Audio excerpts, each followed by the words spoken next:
The Secret Garden isn't just a children's story about a hidden paradise. It's a masterful exploration of how nature's magic transforms the human spirit from winter into spring.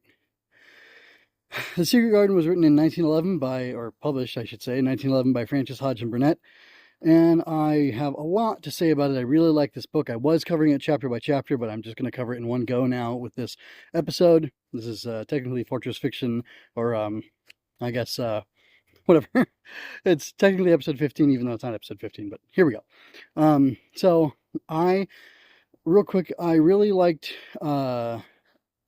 like kind of 5 key areas. One is character parallels and contrast. So the character work is really good. Environmental transformation is the second. Spiritual dimensions, symbolic elements, and universal appeal. So I will go back through these and talk about each of them for a minute or so, and we'll see how much we enjoy them. By the way, when I say each of those has a couple little notes under it. So here we go. Let's see. So Colin and Mary, they have similar backgrounds but different manifestations of neglect. So they obviously parallel each other in multiple ways. Multiple characters in the book mention how they're similar to each other. They're cousins whose mothers were sisters, and I suppose both of their mothers are described as beautiful. And Colin's mother died when he was born, or shortly thereafter, and so he was orphaned of his mother. And Mary Lennox was orphaned when her mother and father got yellow fever, I think it was. It was what killed. No, it was cholera. Cholera killed them in India. They were stationed out there in India. I think kind of like being part of the whole regency system. They were, a duke, duchess, whatever, kind of landed gentry, and they were sent to be out there. That's what it sounds more like to me than her father being an officer, but I could be misremembering that. However, it doesn't actually matter. The point is, they both lost their parents. Before they lost their parents, or consequently because of the losing of their parents, or rather the let me back up a little bit. The station of their parents allowed both of them to become very spoiled.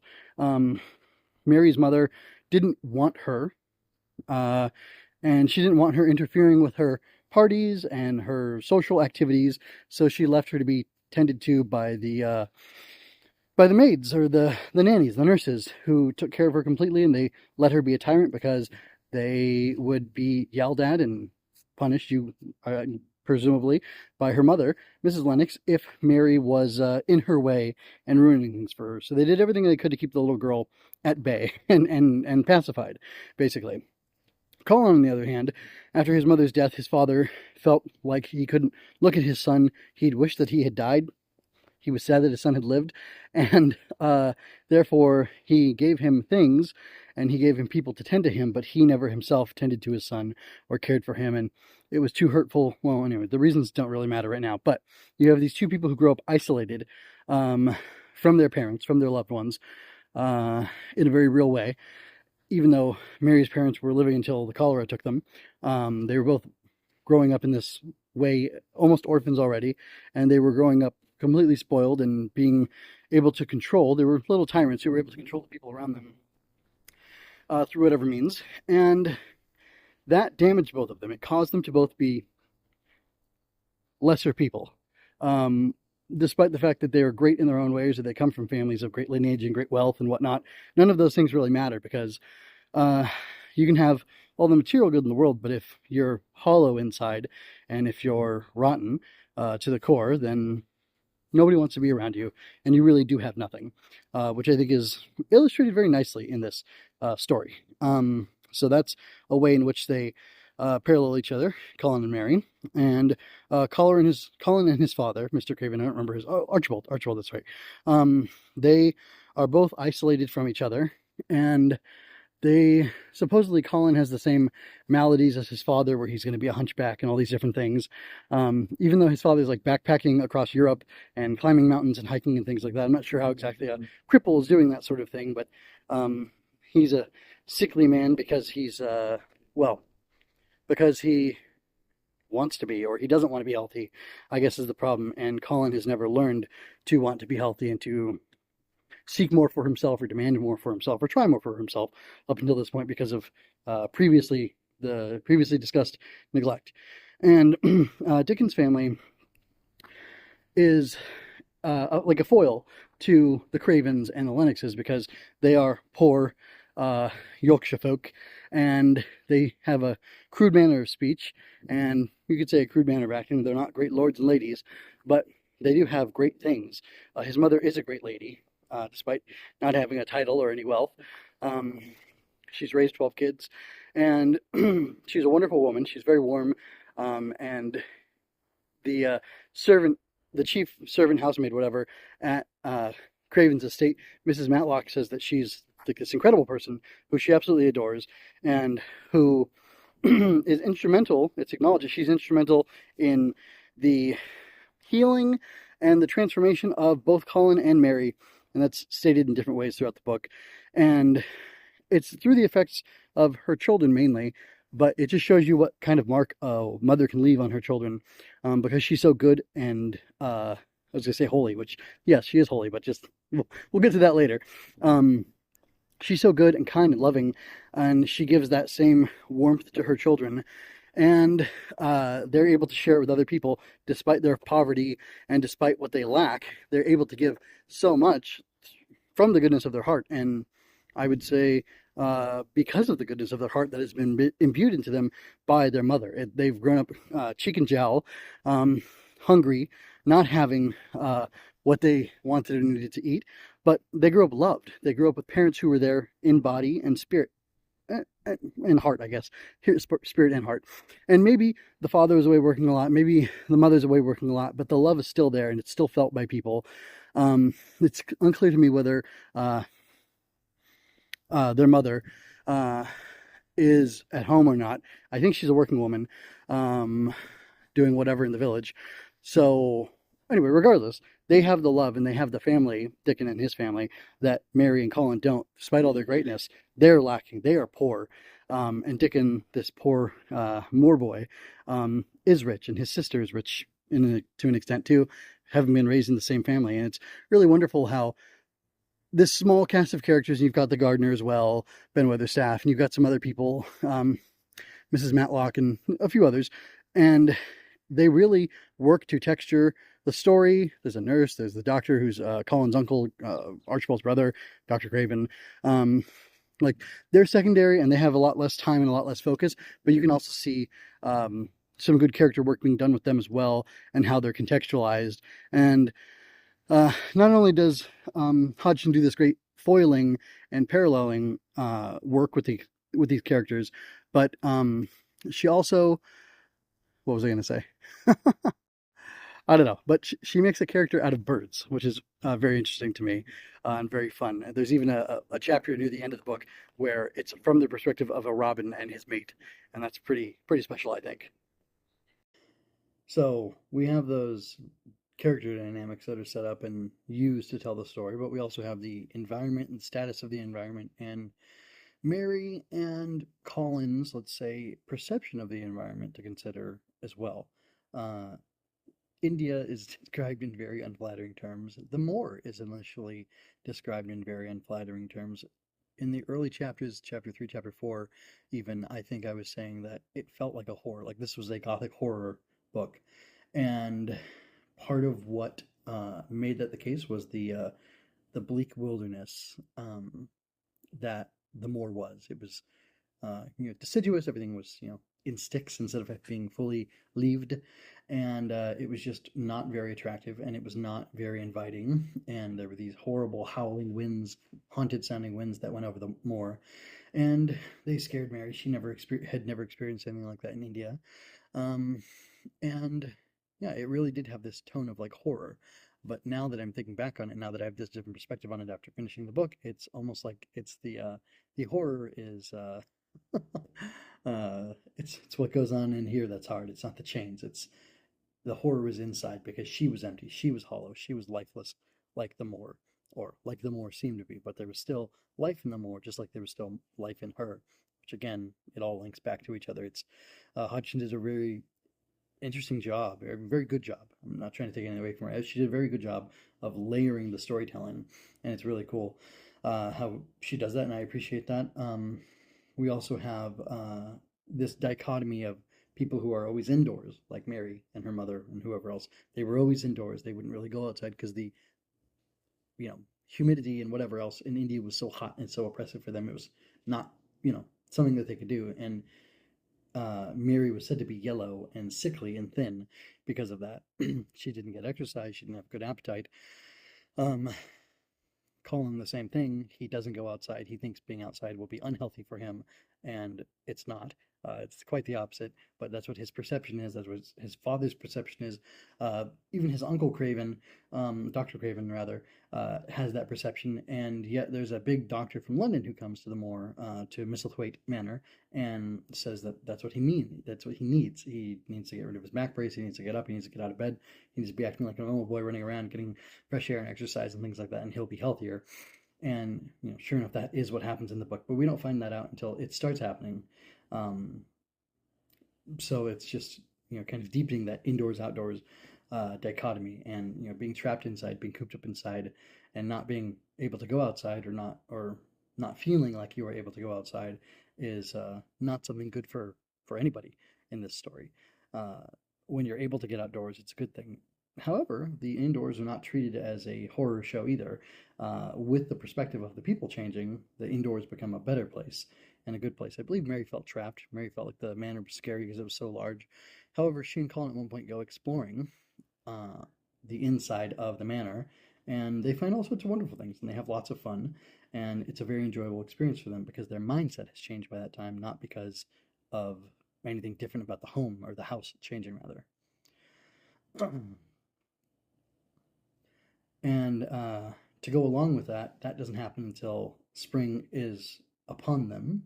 Perhaps spring is there, maybe there are spring showers that are causing them to stay inside and they're able to have fun that way. But again, when Mary arrives at Misselthwaite, it's in its. I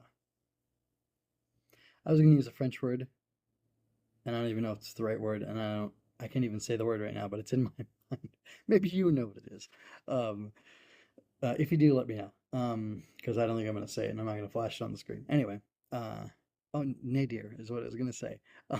Anyway, I feel like it's everything's dead, everything's dying. That's when she arrives at Misselthwaite, and uh, over time she progresses. By the time spring is fully in bloom, I don't think they reach summer in the book. I think it's just the passage of a partial year, winter. Did she arrive in fall or winter? I don't quite remember, but regardless, once she might have arrived in fall, late fall, but anyway, it doesn't really matter. By the time she's ready, by the time Colin's ready, by the time they're both well, it's deep into spring, and that's when Archibald returns, and when things go much better for everybody in the book, and we have this happy ending that it must be, yeah, when like spring is in full bloom, that there's this rebirth of father and son, which I will get to, and I'll touch on when I talk about the spirituality, which is actually coming next because this section didn't take as long as I had anticipated it would. But yeah, definitely as the seasons progress from cold and dead and dormant, and new life awakens again, so does the life of these characters awaken, and their interior life awakens as well. So there's this idea in here. There's a very spiritual dimension to the book. I wasn't sure exactly where it was coming from. I kind of figured early on that it was a little bit Christian. Hodgson does have a book. It's called, it has something to do with Pilgrim's Progress, but it's like Two Pilgrim's Progress is, or something like that. And that's kind of fun. I'm a big fan of Louisa May Alcott's Little Women, which references directly Pilgrim's Progress and may in fact kind of be, well, not really. I'm not going to say that. Anyway, it very directly references Pilgrim's Progress, so which is Christian allegory. Um, and again, I don't think this is allegory. I think this is parallelism or something else. But it's very fun. But anyway, let me go into it. So nature is seen as a healer and as a divine messenger in a couple ways. Nature is a healer because Dickens' health is, and his like hardiness is kind of attributed to him spending so much time on the moor. Even the color of his eyes, the sky blue color of his eyes, or the blue-gray color of his eyes, is attributed to the moor and him spending so much time on the moor and out in the moor, so much time looking up at the sky. So it's almost like the idea is that by spending time in a natural environment, one is influenced by that natural environment and one is altered and changed by that natural environment, which I think is probably scientifically proven by now. It may not be super mainstream science, but I think it's something true. And if it's not something true on the cellular level, it's definitely something that we can see is true. Generally speaking, people are affected by the environments that they're in and can be shaped and improved by the environments that they're in, or the environment you're in can have deleterious effects on you, as we saw above with Colin and Mary, what environments they were in and how it caused them to wilt. Um, as far as being a divine messenger, the Robin is a bit of a character in this book, and Mrs. Robin, and you can see them as being divine messengers sent by God to help these children. Um, how else would the Robin have been able to show Mary uh, where the key was to the garden, if not divine providence? How else would Mary have found the door for the garden had she not been where she needed to be? And that breath of wind had come, that breath of spirit, you could say, had come and blown aside the vines just as she needed them to, so that she could see the door. It feels very magical, but it also feels very divine and godly. And there's this very interesting blending, contrast, complementation, or complementing of magic and Christian imagery put here together. They're seen as complementary things, not contradictory. The Christianity actually doesn't really come in, I think, until the very final chapter, or maybe it's the penultimate chapter. It's specifically called out. They talk about church. They talk about a particular hymn. I don't remember what it is, but it's beautiful. Beautiful little chunk of a hymn, capped off by the Trinity. Anyway, it's just like, it's really interesting how uh, this was written in 1911.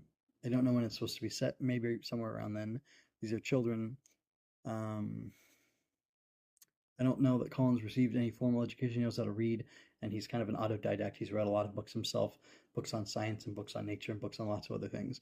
And he feels like he's going to become a scientist, and he's going to share scientific knowledge, and he's going to be a scientific lecturer who lectures on the nature of magic and the science of magic. Um, but he's open to ascribing this divine power to magic as well.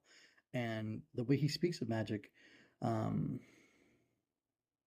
the way he speaks of magic and the way that Mary perceives magic and the way that magic's kind of handles is it's like this unexplained phenomenon that is observable and reliable and repeatable, um, and that some people have access to or know how to manipulate and some people don't. And in a childish kind of way, there is no, well, there's a, I don't know if it's Arthur C. Clarke or if it's other science fiction author, but any sufficiently advanced technology will appear to be magical or magic. Um, it's an old saying from, I don't know, the pulp sci-fi days, maybe, perhaps. I don't know. I haven't sourced that myself, but look into it. And I could see that. I could see that, and I could see that here, that any natural phenomenon that's special enough, magical enough, beautiful enough, amazing enough, can be seen as magic. And um, the idea of magic or the activity of magic can mask the divine that's actually hidden and secret behind it. And I think that's what we see here. Um, you could argue that the garden has a Garden of Eden, the secret garden has a Garden of Eden or paradise aspect to it, quality to it. Maybe it has that imagery reflected in it. It's definitely not heavy-handed. It might be metaphorical, could kind of be allegorical. I was thinking about his mother falling off the tree branch and dying, Colin's mother, that is, and then his father closing and sealing the garden.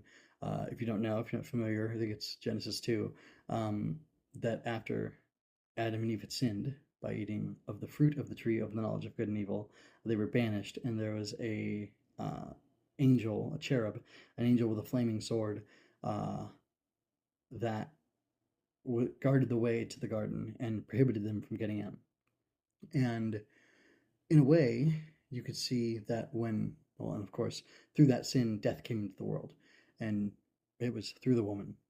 Is the most plain reading of it, even though there's a lot of interesting takes on that and interesting different perspectives on that that you can have that are very much orthodox, let's say.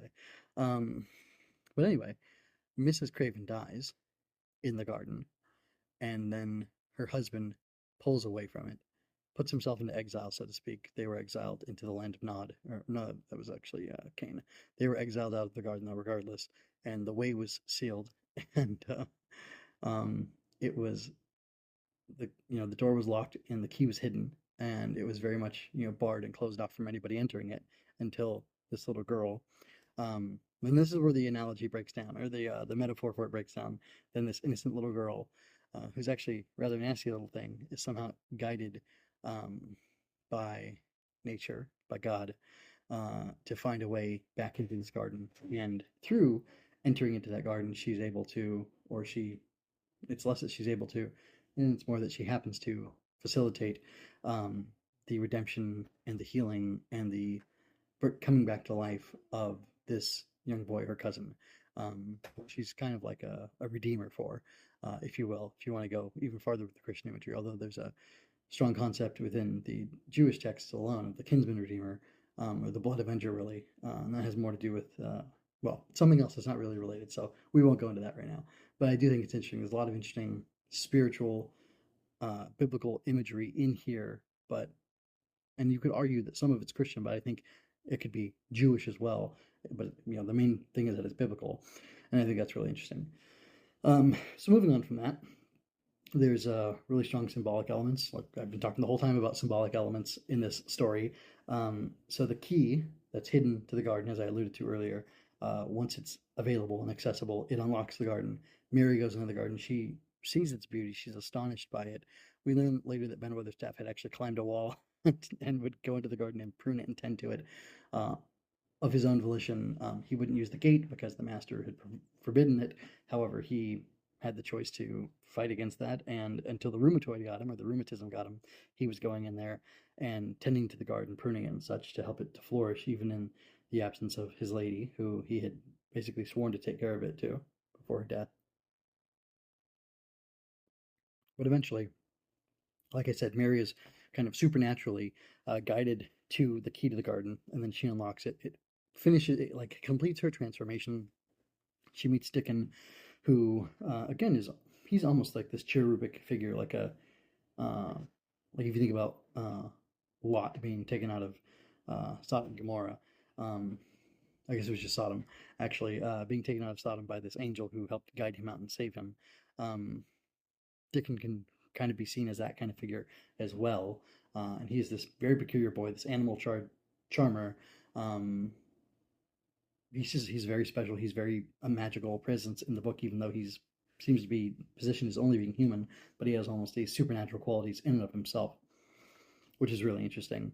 Um, and like I'm comparing to him an angel, but being that like nature and God are kind of conflated in this story in an interesting way, because if God is the one and only thing there is, then all nature is God at its root and its source. And there really is nothing else. So it would make sense then that this person would be the messenger, like an angel, which that's what angel means. It means messenger. If you go back to the Hebrew. So really, Dickon is this messenger of the nature, and he's this messenger of God, guiding these two to where they need to be, guiding them onto this path of redemption, which is really fascinating. And of course, I mentioned earlier the robin acts as a messenger, and again, an angel, and a guide to them, assisting them through all this. And Dickon and the robin have their own conversation. And when we get the chapter, it's maybe the third to the last chapter, where we get to see the robin's perspective, him and his wife, him and Mrs. Robin. Uh, he seems to indicate, the robin, that he and Dickon do really speak the same language, so that's even more interesting. And like, I don't know, it's very fantastical and very interesting that we're getting this robin, this common bird's perspective on the whole matter, and he even sees this transformation in these children, and like he knows that they're going to be fine because they're doing what they should be doing, and they're where they should be, which is outside in nature, enjoying it, and being part of it. Uh, and he promises his wife that their children, their eggs, when they hatch, they'll never be as silly or goofy as these human children or whatever. And it's just really really interesting. That kind of, again, that's another area where that analogy or that symbolism kind of breaks down. And um, anyway, so again, this is not perfect, and I'm doing a lot of this off the cuff. So you'll have to forgive any little issues that I have here, but I'm trying my best. So here we go. I want to speak to the universal appeal of the book. I think it speaks across religious boundaries. Um, I am not Christian.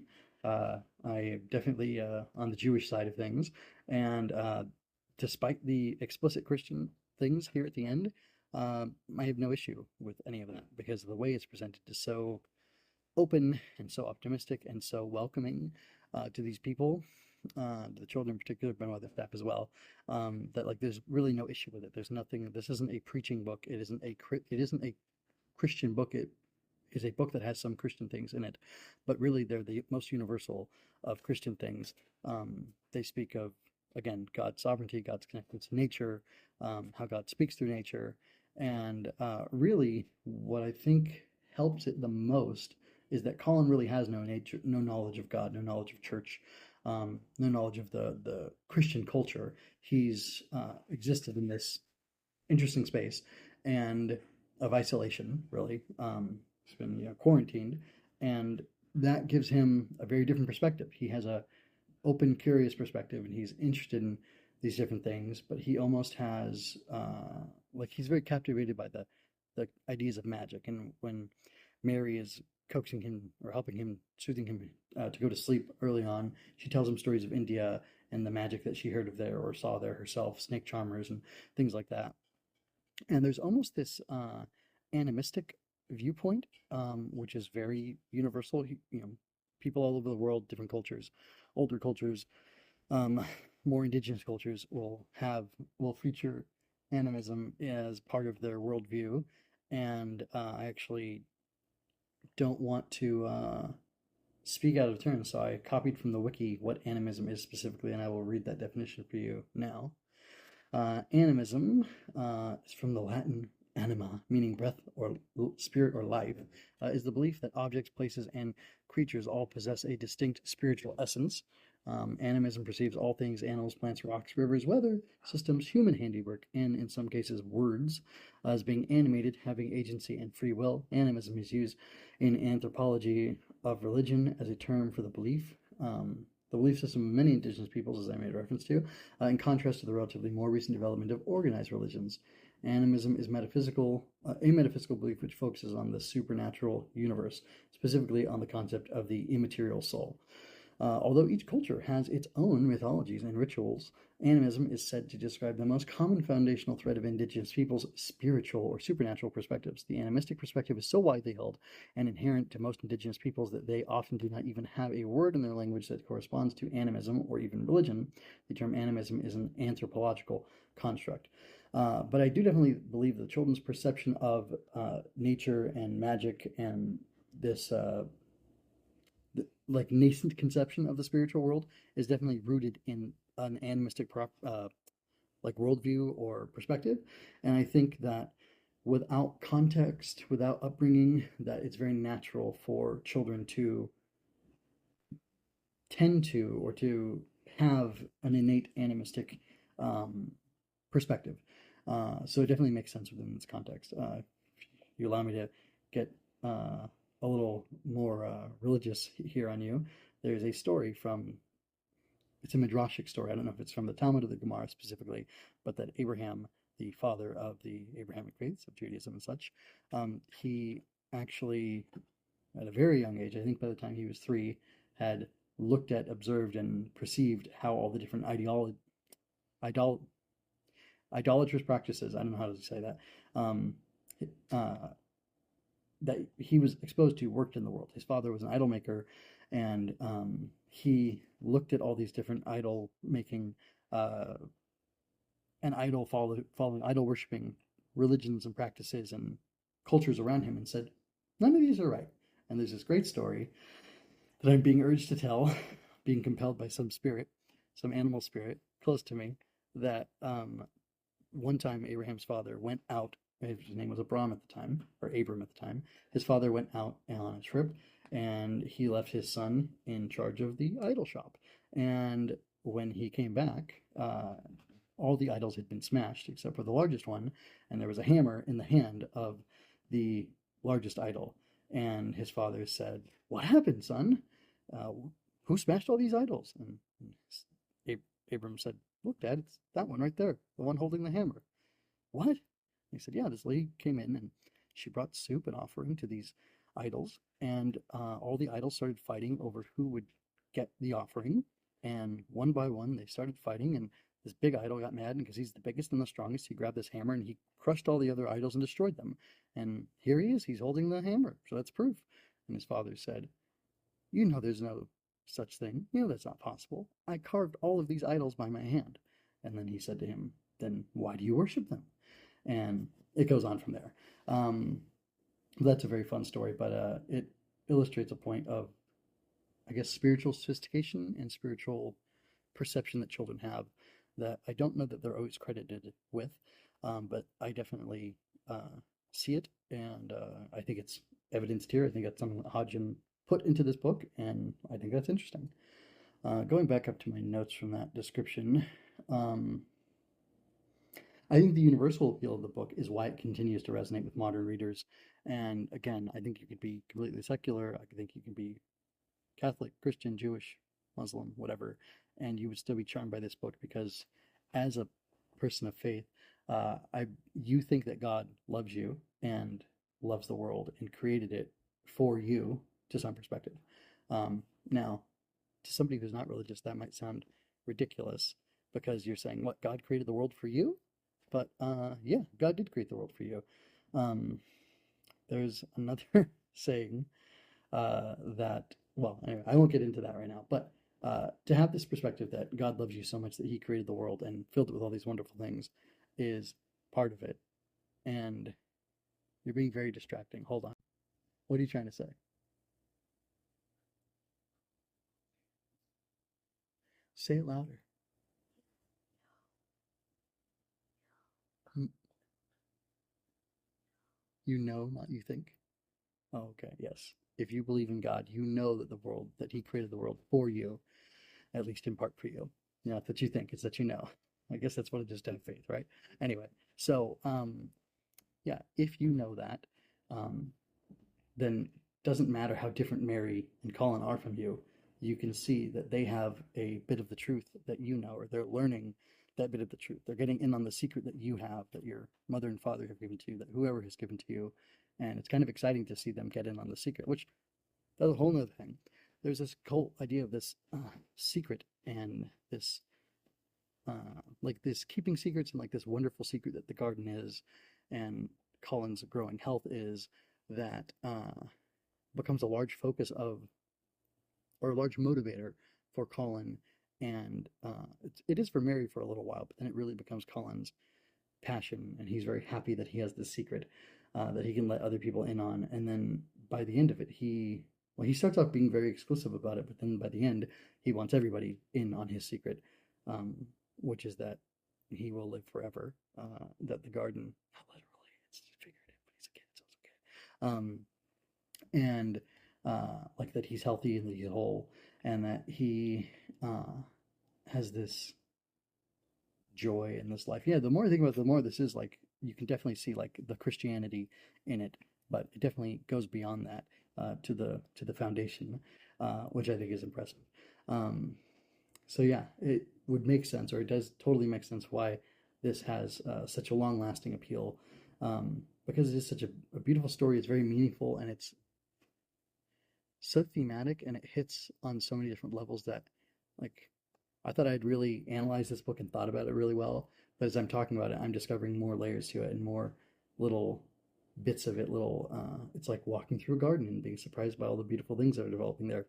That's kind of what this feels like going through it again, thinking about it, talking about it. So, anyway, that's pretty much all I have to say on this book. I would love to hear your thoughts on it. Oh, before I go, I want to let you know there are a few other famous works by uh, Frances Hodgson Burnett, and I want to just give some kind of credits that I didn't give at the top of this. So, Secret Garden is a children's novel written by Frances Hodgson Burnett, first published in book form in 1911 after serialization in the magazine or in the American magazine from November 10th to August of 1911. Set in England, it is seen as a classic of English literature, of course. The American edition was published by the Frederick A. Stokes Company with the illustrations by M.L. Kirk, and the British edition by Heinemann with illustrations by Charles Heath Robinson. Yeah, uh, other works by her that I've heard of are A Little Lord Fauntleroy from 1886 and A Little Princess, or Being the Whole Story of Sarah Crewe, now told for the first time. That was published in 1905. I love how long old book titles were at some point. It's very fun. And then The Secret Garden was published 6 years after that in 1911, but she wrote a lot of books. Other than that, you can check them out. These are not endorsements. It's just a little, maybe you'd like to know what other works this author has made so you can check them out for yourself. And I ask you to continue on this journey with me of Fortress Fiction as I didn't even tell you. This book 100% is a hard recommend. It definitely has a place of honor in the Fortress Fiction. It deserves a place of high honor in the Fortress Fiction, and I absolutely loved it. And I've already encouraged my children to read it, and I've suggested that if they can't read it, then I will read it to them because it's that worthwhile. It's definitely a great family book. It's a great individual book, and I think a lot of people will love this book. I think a lot of people will benefit from this book if they haven't checked it out yet. And now I know why, because it's beautiful. And I just talked for the last over 30 minutes about how wonderful this book is. And if you'd like to join me as I talk about other books, that would be great. You can check out my backlog of Fortress Fiction where I talk about some really wonderful books and a couple terrible books. And I make no bones about telling you what books I think are awful. If you want to find out, though, check out the show notes at mjwinters.com. And yeah, you can look for Fortress Fiction. You can find the books there that I liked and didn't like. And I'm doing this for many reasons. One, I really enjoy books, and I want to have I want to have as many books in my bucket. No, it doesn't make sense. I want to read a lot of good books, and I want to be able to recommend a lot of good books to people and tell them these are good books, these are bad books. If you're like me, you'll value these books. If you're like me, you probably won't value these books, so maybe steer clear of them. Don't waste your time on them. And I feel like I do very honest and very forthright reviews where I talk about the good and the bad of these books. There really was no bad in The Secret Garden that I can think of. Maybe the Yorkshire accent could be bad. You can see that as bad because it's spelled out and written as Yorkshire, and it's kind of crazy, but it's not a bad thing. It's actually pretty fun. Anyway, but I'm also working on my own books. I'm an author who wants to write a ton of books, and my first book that I'm writing that I have almost ready for publication is called Mockwing Mayhem. It has nothing to do with The Secret Garden, except for The Secret Garden has it has a lot of spiritual aspects and has a lot of hidden divinity in nature. And in Mockwing Mayhem, there are magical bugs who battle monsters. These magical bugs come from the stars. They come from God pretty much directly, who they call Luz. And they also call the Maker. And the Maker sent them here to protect children from evil things that would hurt them and things that would prey upon them, their potent emotions. And in Mockwing Mayhem specifically, a Mockwing, which is a type of one of these monsters, finds out where a bunch of these grow bugs live, which those are my magical bugs that battle the monsters, finds out where all the grow bugs live, or not all of them, but a family of them live, and it sends its brethren, or it brings its brethren with it to where they live to try to kill them all, because that's what evil things do. And then the grow bugs have to fight for survival, particularly two of them who are in training still, and they haven't been tested by battle, and they try to save their master. And the catch is that even if they save their master from one of the monsters that's attacking her, they have a whole flock to deal with still.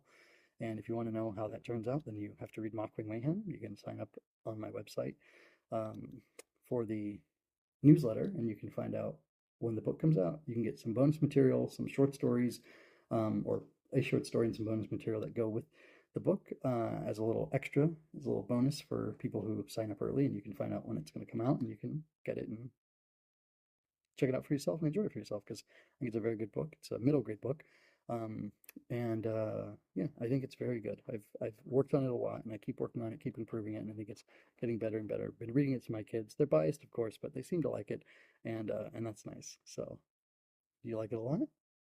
Okay, they like it a lot, but again, they're biased, so you got to check it out for yourself. And you can do that by signing up for the newsletter, getting the free short story, and getting the free guide to Mockwing Mayhem in the world of the grow bugs. Until next time, folks, take care and be well.